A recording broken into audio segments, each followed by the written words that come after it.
Hi, folks. James here, and welcome to the Spyro Circle.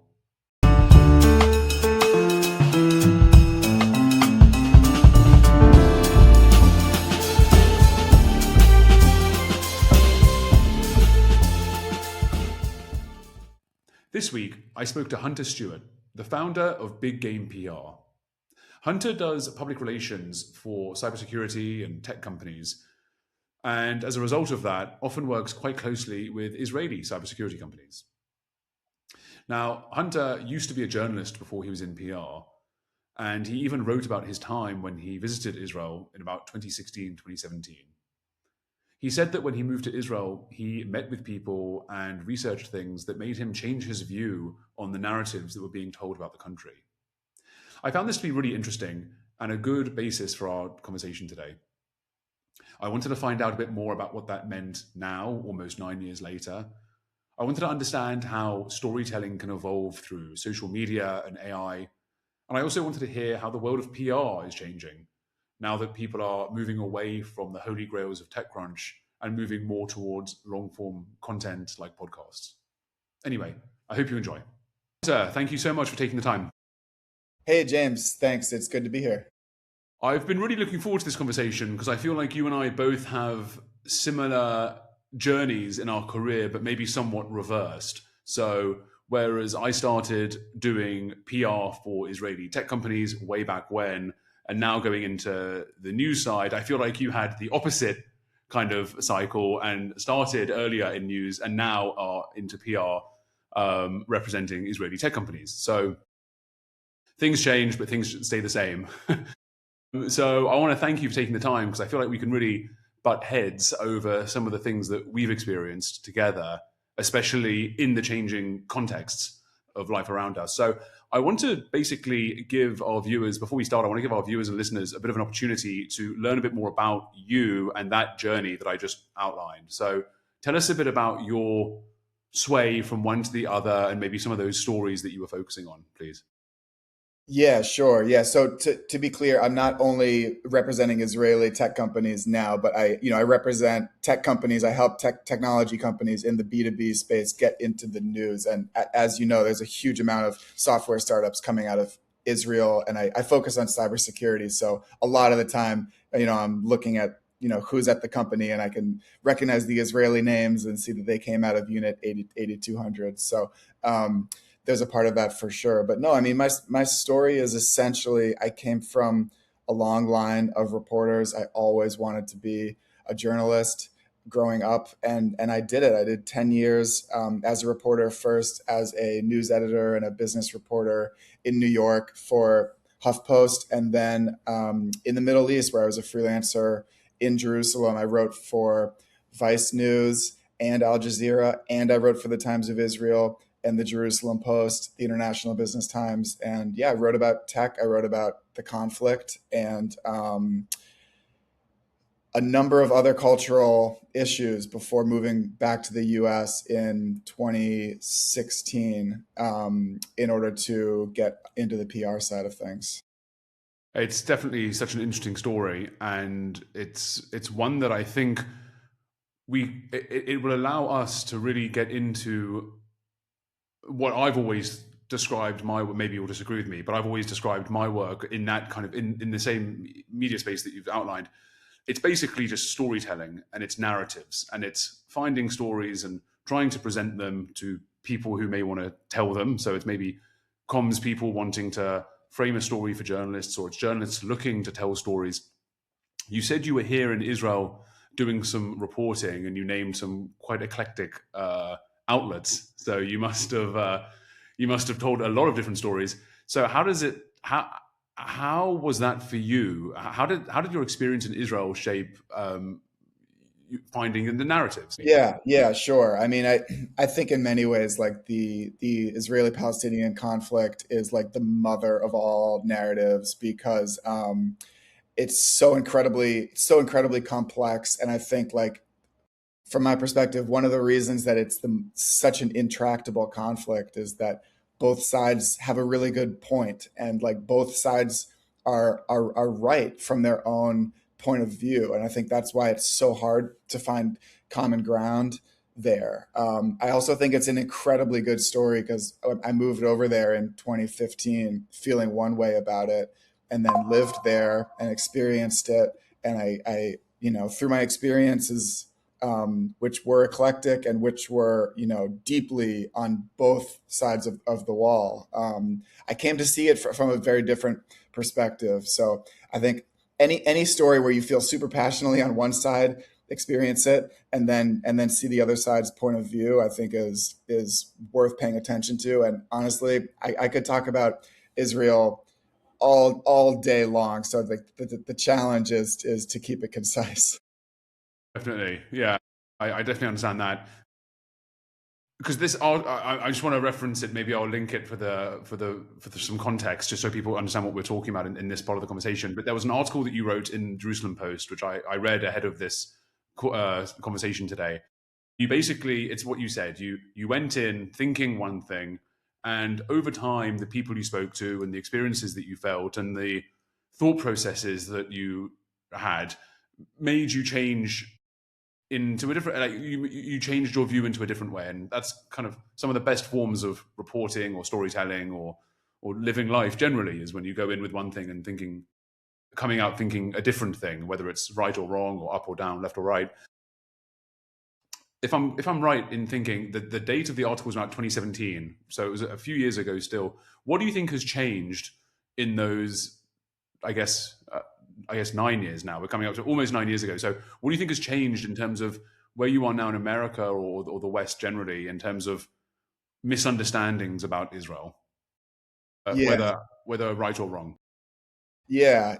I mean, so just quick background for your listeners who haven't read the piece. Like I grew up in a very liberal, progressive New England town, and so there's, I still am a liberal, and there is a pantheon of beliefs that come with being a liberal Democrat, and like I accepted those growing up, and I still do believe in many of them. But basically, when I moved to Israel, I was very sympathetic to the Palestinian side. But then I lived in Jerusalem in a very Jewish neighborhood. I made friends with Jewish people, and it was hard at first. They were really kind of educating me on like a side of the story that I was not aware of. And I was resistant to it at first, got into a bunch of arguments. But, over the course of a year and a half, traveling all around Israel and all around the Arab parts of the West Bank and the Gaza Strip and other parts of the Middle East, I really came to see where the Israelis are coming from. And I think what people misunderstand about Israel, if you're from like the chatter class here in the US, where you're a college educated progressive type and you want to be on the right side of history, I think people just they don't know a lot of the Israeli side of the story. Like they know that a certain number of Palestinians were made homeless during the founding of the country. What they don't know is that the same number of Jewish Israelis were made homeless in that same conflict. Or they see the Palestinians as the underdog and they see Israel as the Goliath. And I understand why they see it that way, but if you look at it from a different angle, it's very easy to see Israel as the David and the Arab world as the Goliath, because there's 300 million Arabs in the Middle East. The Arab states largely support the Palestinians, and the Israelis are a small island of Jewish people in a incredibly hostile neighborhood, and they're really misunderstood by the West and by large parts of the world who just do not sympathize with their plight. Do you think it's gotten better or worse since you wrote that piece? I mean, I would argue that it's gotten tremendously worse. Yeah, I think it's gotten.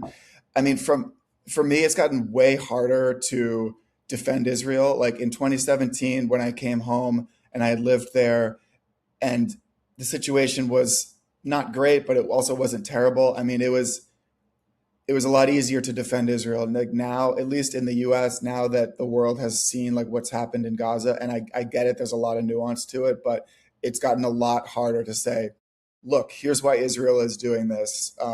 Because just the sheer amount of death and destruction, I think is just kind of is gotten harder for me to kind of explain where Israel's coming from. Okay, so let's get into it. Because I would agree that some of the emotional responses, emotional pictures or footage coming out from, I suppose, the most recent war pull on heartstrings, and that's what they are designed to do. But I suppose one of the challenges that Israel had, and I can speak from personal experience of living in Israel, and I can speak from personal experiences of being a member of the media in Israel, is that the country wasn't put under the same standard as any other country or any other war zone. So you had evidence coming out, sorry, evidence, you had information coming out from one side that was just factually incorrect and made up. And then by the time that one side could refute it, the what they say, the lie travels around the world before the truth has a chance to put its shoes on. And the BBC is one of those places where I think it's like 1,000 articles had some form of misrepresentation from what was going on. So people aren't getting accurate news from what is arguably of course, it's inarguably a terrible situation. I mean, war is terrible. War is bad. We try to avoid war for those reasons. How, in your mind, has it changed in a PR, journalism, media, if we're going to keep those hats on? How has it changed in the social media era of LinkedIn or news breaking on X or Facebook, and some of the scrutiny that platform was getting around the 2016 election? So how do those channels play into some of the work that's done in the media? And we don't have to stay on Israel and war, because we can branch out to other things like cyber and Yeah, tech and some of the other yeah, forks in our conversation. yeah. I mean, yeah, it's a good question. I mean, I think like obviously people having like a tiny camera in their pocket, literally everybody has a little video camera in their pocket waiting to be turned on at any moment, just means that the world can see up close and personal from the point of view of regular people, like everything that's going on. I think it's a lot harder for governments to, control the narrative. Yeah, I think for Israel, that's tough because I think what you were alluding to is like in the Gaza Strip. I mean, it's mostly Gazans, right? So most of the stories being told from their perspective. I'm not sure that Israel is kind of as determined or to tell that story. Like I think there's a lot more Palestinians filming stuff that's going on there and publishing that to social media than there are IDF soldiers doing that. So as a result, maybe the Gazan side of the story gets out a lot better. And I do think for a number of reasons, like large parts of the world, they are sympathetic to the Palestinian cause. Like if we're talking about publicity, I think just as a people, like the Palestinians are highly media savvy. So I'll stop now because like I could talk about this for forever. Why do you think the world is so interested in the Israel-Palestinian conflict versus another conflict that's happening right now, which is in Iran, and the uprising from there, everyday folks against the Ayatollah? So there's been silence, at least from what I'm seeing. First, in the institutions, they weren't reporting on it at all, but also the celebrities at the Golden Globes weren't exactly wearing pins like they have in previous years for other issues relating to Israel and Gaza. So why do you think there's a disconnect in who chooses to empathize with stories in the world? Yeah, I think it's really unfortunate for Israel that people are so glued to it as a conflict. And I think it is just for people living abroad who don't really understand the Middle East, the Israeli-Palestinian conflict is easier for them to wrap their heads around. I think it's simpler to see it as a white-skinned European colonial power oppressing. I mean, even that is just factually just visit I'm Israel just and saying this is you the see way how that wrong people that is. perceive But it. yeah, no, I I'm understand. just saying this is the way people perceive it. I'm not saying Yeah. that this is correct. I'm saying that people who don't really understand the Middle East, they look over there and it's it's it's it's easier to see it that way. Whereas like, you can, the conflict in Syria didn't get nearly as much attention when many, many, many more people died. I think it's harder for people to understand the narrative between Alawite Shias oppressing Sunni Muslim Syrians because to me or to somebody else in Chicago, those people, I can't tell a Shia Alawite apart on the street from a Sunni. Whereas like if I see an Israeli walking down the street next to a Palestinian, it's much easier to tell the difference. So I'm not saying this is right or wrong. I just think for people who don't have a sophisticated understanding of the Middle East, it's so much easier for them to craft a narrative, a satisfying narrative in their head about the Israeli-Arab conflict compared to like what's happening in Iran, which is just it's just kind of harder to understand like why that's interesting and important. A lot of the sentiment here is that Israel may be winning the ground game, but is hands down losing the media game. Whether that's in information getting out from Gaza, whether it's staged and incorrect or factual and true, and the institutions that are repeating claims versus events, it's not the doomer outlook would be that the view of Israel has been lost for a generation. The positive view of Israel has been lost for a generation. Would you agree with that? And do you think there's anything that anyone could do in any form of media space to change that? Because I know that a lot of the conversations that I'm having in our ecosystem is how do we improve Israel's image online? How do we make sure the stories get told and the facts get out there and XYZ? How do we disprove some of the claims, or how do we put our own, not victories, but positive things out there? What are some of the ways that you think that could be achieved, if anything? Yeah, I know it's. I want to be careful not to just give like a super cynical answer because I think it would be easy for me to say nothing that's been written or published or posted to the media can change the conflict because the conflict's been going on for so long. It's one of the most highly covered, highly scrutinized conflicts or just issues in the world. So much has been written about it, and look at it. It's still the most polarized thing ever. I mean, I changed my mind on it, but how many other people have actually changed their mind? Mostly, I think people go on social media. They just are entering an echo chamber and they like what is confirming things they already believe. I don't think people are going on social media to be contradicted. And so like I'm pretty skeptical that any kind of digital publishing efforts can change the narrative. I think like birthright or things like that change it more. People traveling there, I think more people should go visit. It's an amazing place to visit. The whole country is the size of New Jersey. It's easy to travel around. There's so much to see. You can totally see both sides of it, in a week or so. To me, it's going there, it's talking to people, and it's listening more than saying and writing and publishing and speaking out. It's just listening and being open to facts that maybe don't make you feel good about what you already believe. I think that's probably the best way to do it. And if we could find a way to scale that, because we've had some really prominent voices on both sides of the political field, on the left and the right. You've had people like James Lindsay and then others like Brianna Wu. They come from Democrat, centrist, Republican sides, conservatives, liberals, and they all come to Israel and they all come out of it with a completely different view. Whether it's just the facts of how the country looks or how the city looks versus the people they speak to and the histories that they may know or may not know.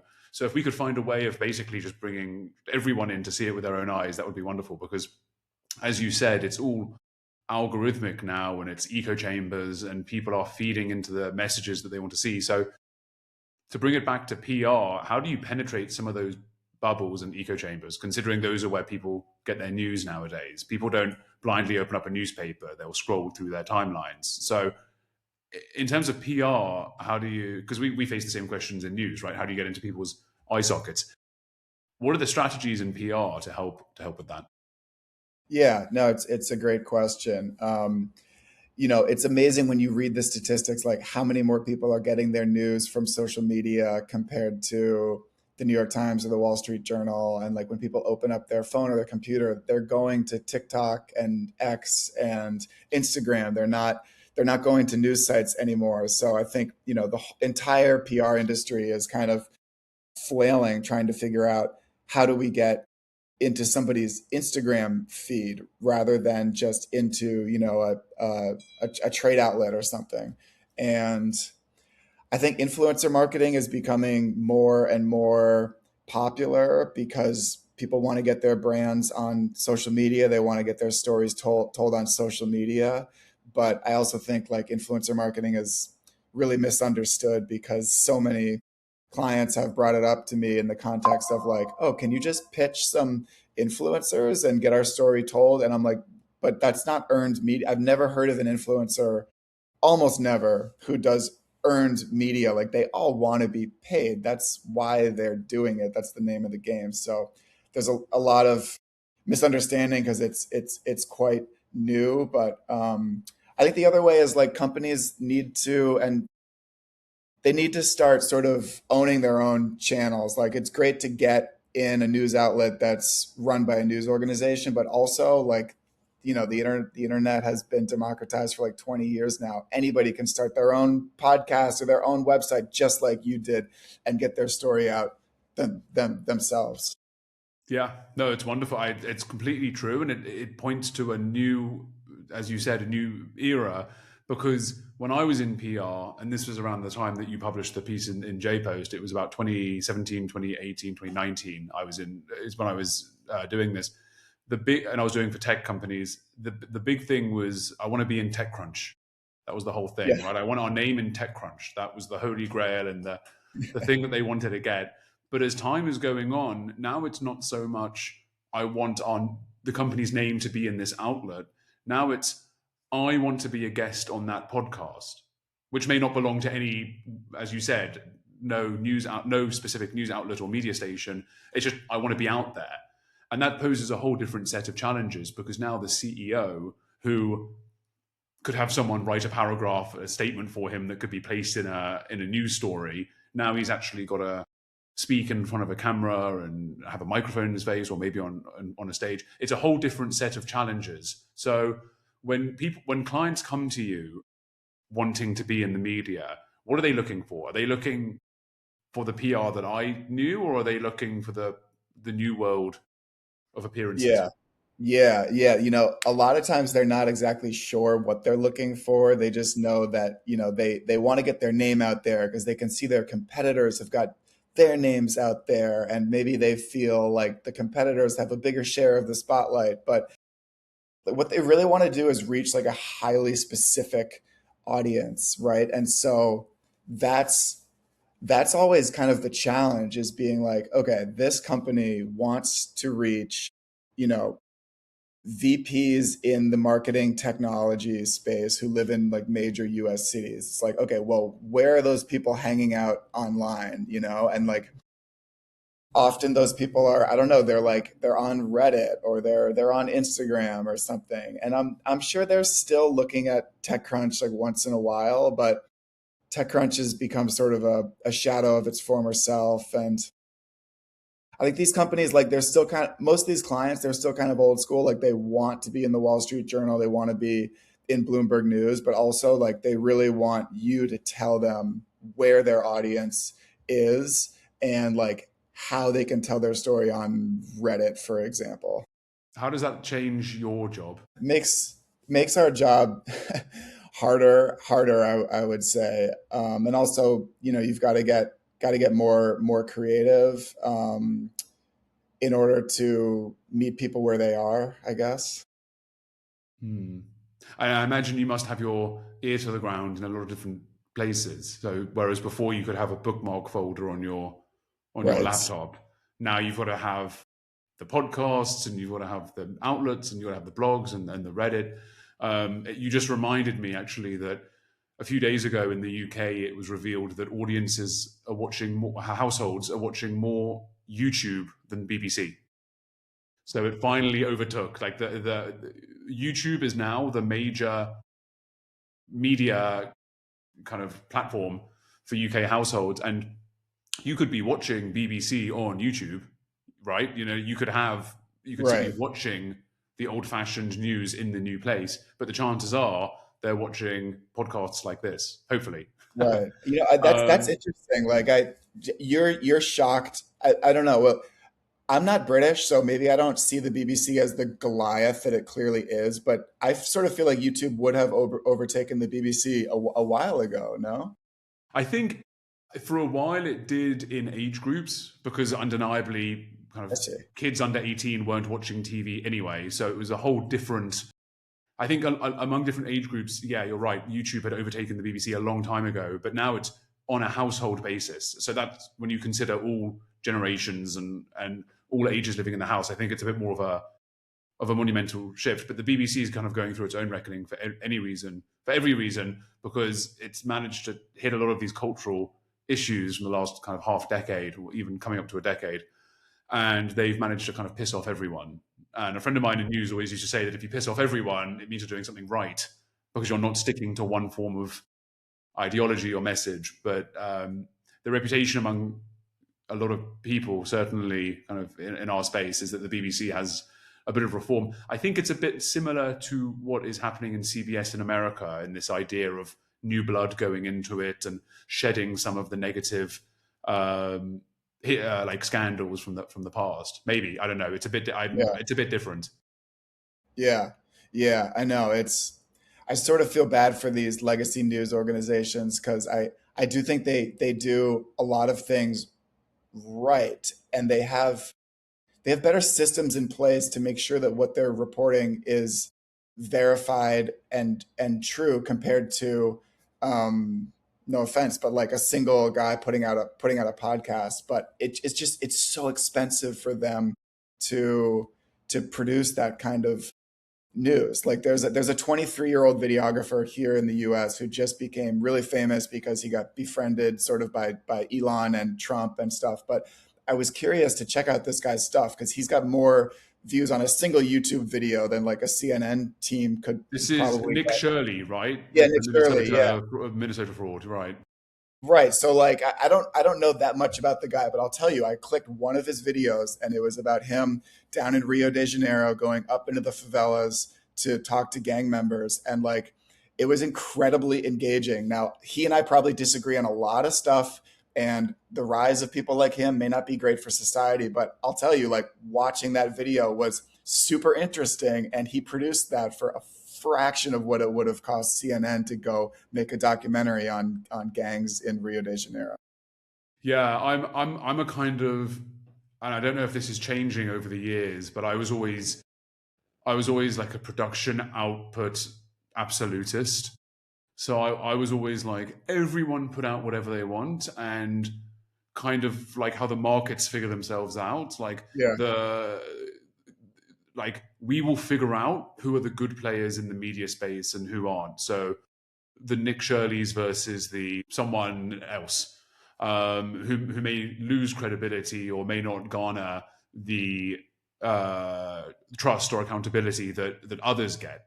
So I've always been a big believer in let everyone go out there because it's a net good on the world. Now, obviously, you get a lot of bad with that, but you are seeing that your streamers just going around and talking to people and telling interesting stories, news stories, um, that are groundbreaking. So it's a really interesting space. It's also yeah, showing that a return to long form is back. So people just sitting and having an hour long chat, like listening to a 3 hour, let's just say, for argument's sake, a Joe Rogan episode. I'm not talking about what you think about Joe Rogan, but the idea that someone can sit for 3 hours, audiences want that more than 8 minutes of someone screaming to someone else about something else and then nothing's really right. resolved. Right, totally. Yeah, it that I guess that is kind of like a optimistic thing that's going on amidst all this is the return to sort of long form content, and I think that's true as long as it's audio or video. Like I don't think anybody's reading, an 8,000 word article in the New Yorker about how dog spit in Greenland is being turned into a new form of Iceland of alternative energy or something. Like my parents read that, and God bless them, but like their generation is going away. And now I think people do want long form as long as they can listen to it or watch it. I feel like, and I'm a big reader. I mean, I'm a literary guy, but like even I don't have the attention span for an article now that's longer than 1,000 words, unless it's like incredibly well done and exactly about like the thing that I'm interested in at that time. I find that with what X is doing with its article pushing at the moment, and it's pushing these long form reads. But I'm on X on my phone. I'm in the middle of something else. I'm not concentrating. That's not the environment that I choose to. And I'm a big reader, and I do sink into those long, like 20,000 word, or not 20,000 word, 10,000 word stories. I used to use an app called Pocket, which has since closed Yes, down, where I could save it and I could open it on my tablet, on my phone, on my computer, and I used to read on my Kindle all of these long form stories. The tool has gone away, and I haven't found a new one yet. So it drives me mad because I'm not going to read a long form piece on something the size of my hand. Um, exactly. Especially like while you're at work, like it needs to be like in the evening when you've got a cup of tea and like you've closed your laptop. Yeah, exactly. You got the electronics there, and then you kind of sit on the sofa. You got something a bit more manageable that you can read. The light's a bit better for your eyes, Yeah. and it's kind of more designed that way. I'm finding these X articles. I don't know. I don't know what I mean. It's not why I go on X. So it's a bit of a. It's like the and I now I have obviously I have Substack. So I'm going through something about where I put my things. Yeah. But I guess that's the point. Yeah, yeah. I'm old school. I don't know. I'm 42 years old. Maybe that's not old school, but I print stuff out because I just when it's on a screen, it's so easy to just swipe away from it. But like if I'm reading something that's printed out, it's easier on the eyes, but B, it's like I'm not tempted to just like swipe to the next screen. Yeah. I think my first editing job, I used to edit press releases and I used to print them out and scribble over Yeah, them because it was just my yeah, editing was just much better when I could see it on paper. totally. There's something to that. Yeah, It's quite interesting. yeah, If yeah. we're to talk about messaging now and how to combat some of these challenges and movements in the media space, what do tech companies, and I guess in your case specifically cyber tech companies, what are some of the lessons they've been learning specifically in how to get into some of the spaces that we've just mentioned today? Yeah, I think like the number one issue I see for any technology company pretty much who wants to tell their story is finding a way to boil it down into plain English because a lot of these companies they're so in their own world. They're very technical. They're drinking the Kool-Aid. Every day they're operating inside the same organization and what they lose is the ability to explain it to somebody else in a way that is simple and interesting. So, I think for somebody in my position, if your job is PR publicity, it's like a lot of companies might think, oh, you're not technical enough. You don't understand, how to patch software. But my job is not to get that technical. And I actually think for a publicist, it's not good to know too much about the ins and outs of the software that your client is using because you really want to be able to explain it to a normal person. I mean, a lot of these journalists, like they're not technical. They don't know JavaScript, and so that to me is the biggest challenge is just breaking it down into plain English. Hmm. I mean, that's definitely what I feel like when a company comes to me. I always look for the human side of things. I don't really care about the Yes, tech. I'm always like, totally. why did you start the company? Who are you? What's the global challenge that you're looking to change or tackle? From a PR point of view, how important are relationships nowadays? Relationships I think they still matter quite a bit and there's a lot of chatter about whether AI can replace PR people and I did recently use an agentic AI podcast pitching tool that was really quite good at pretending to be me and a lot of people who are smart couldn't tell that they Is were that how, being is that how pitched. we're speaking today? Okay. No comment. um, but I still think that the human relationships matter because a lot of journalists, they're and rightfully so. They're too proud to respond to an AI. They really want to respond to somebody who they know is human, who they know they've worked with before, who they know they can trust. And so I feel like the rise of AI and automation has made relationships even more important. Yeah, I think AI is a really good. I'm like a. I was really anti it when it came out, when ChatGPT came out, and this whole tool that could be used. I was really against it. I never used it, and now I use it for quite basic things. I mean, I don't use it to create anything, but I use it to help me bring up some information on so and so that I need ahead of a phone call, or oh, this company's pitched me. Tell me about this company. Like it streamlines my information flows, and that's what I find it to be for me to be most helpful. But I used to get emails that were so obviously ChatGPT from pitch people, where it was you can kind of see the formula now, where it's like words colon, it's not X, it's Y. And there's Yeah, this cadence that everyone knows with ChatGPT, and the famous M dash, which is upsetting because I used to use the M dash a lot, and now I have to unuse it because people yes. otherwise accuse me A great of irony. The robots took it from us and made it so cliched and overused that now we have to adapt because they used it too much, but they learned it from us. yeah. I mean, that's kind of a doom cycle, isn't it? Because we're feeding into the algorithms that are giving us out the things that are making us sound more robotic. And I just watched a TED talk the other day. It was like we are all starting to sound like ChatGPT. And it's just like how we're just feeding all of this information. There's a whole other conversation there to be had about what information is being fed into it and why. But use of the word delve has skyrocketed in the last 3 years. Yeah, I didn't know anyone that used the word absolutely. delve. Yeah, yeah, absolutely, absolutely. I think it's more important than ever to just to write in short sentences, maybe make some typos, make some grammatical mistakes. I think writing that's kind of unpolished and rough now is like there's a new premium on that because it clearly didn't come from the AI. The AI is amazing at highly polished writing that just doesn't have any real substance.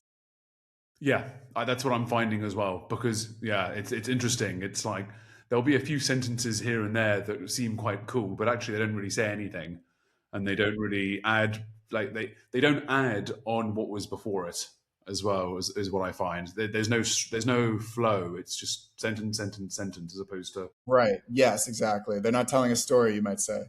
exactly. They're not building those narratives. Um, Going ahead, what do you anticipate for this year to be a trend to look out for, or a thing that companies need to watch out for? Oh, that's a good question. I feel like I'm hoping that agentic AI takes a big step forward because I still feel like AI needs like a lot of hand holding, and so I'm kind of hoping that it learns better how to act on its own without being constantly prompted and guided by humans. Mm. I'm interested to see what happens with all of this because we're about to become a lot more productive, but I think we're going to start seeing what's the expression, like the wolf among the sheep's kind of thing. Like we're going to start seeing the people that are less authentic because we're going to kind of catch them out on it. So I'll be interested to see how it happens. And I use AI in some of my things. Like I can't build a thumbnail to save my life. I just don't have the graphic design abilities. But if AI can help me with a thumbnail, I'll take it. Um, a lot of people can't draw with a pencil, but they can design on a computer. So it's interesting whether or not people see this as a tool or whether it's a complete replacement. I don't see it as a replacement personally. I think humans are smarter than that, and we'll start to see the cadences, and we'll start to see some of the other things that come up. One of the things I was seeing is that ChatGPT is kind of coming to its end as a leader because it's introducing, in America anyway, it's introducing ads, and Gemini is coming up with some really extraordinary things because it taps into the user, their complete history on Google. So it just has a level of personalization that ChatGPT can't compete with. So where do you see the state of these, like who's going to win the agent war? Yeah, I think you're absolutely right. OpenAI is like losing a lot of ground in part because it's not Google. So most people are already using Google. So to go use ChatGPT, you open up a whole new window and you have to explain to it what you were already working on. Whereas Google knows all of that. And I think what exactly what you said, that history is so important because I don't want to have to retrain the OpenAI bot every time. And so I do think Google is coming up in that regard, and it can help make slideshows and stuff. Like I helped it. I used it to help me make a presentation for a prospect who I needed to pitch right in Google Slides. It was creating slides for me with simple prompts, so that saves me so much time having to not having to do the design for sure. Yeah, it's definitely killing PowerPoint. Thank goodness. Yeah, yeah. Hunter, we're approaching the end of our time. I'm afraid. I could branch this to quote to risk sounding like ChatGPT. I could branch off into all other chats about where we could take some of these topics, but we do have to close it soon. But I do want to end with some quick fire questions, which are basically questions. I'm going to shoot them to you. I want you to answer as quickly and as neatly as possible, and they're going to encompass a few different kinds of areas from the topics we discussed today. So, who do you think is the better storyteller, the journalists or the PR professionals? The journalists. Thanks. No, I'm kidding. What is the best advice for an Israeli founder who wants to pitch US press? Don't hide the fact that you're Israeli. Just bring it out in the open. I love that. What's the biggest ethical gray area in PR today? Maybe like doing PR for companies that are just really bad for society at large. What's the worst PR advice you still hear in 2025? Do more with less. Okay, so second last question. Trust in tech media, not general media, but tech media. Is it rising or declining? I feel like it's declining a little bit, unfortunately. All right, damn. Okay, Hunter, last question for you. What is the best way for those watching or listening today to be in touch with you, to follow you or connect? Yeah, sure. They can find me on LinkedIn, Hunter McGuire Stewart, or you can email me directly at hunter@biggamepr.com. It was a pleasure, James. Thank you so much. It was. Thank you. I'll make sure to put those links down underneath, and anyone who wants to can get in touch with you. Hunter, thank you so much for the insight. It was great. All right, great. Thank you, James.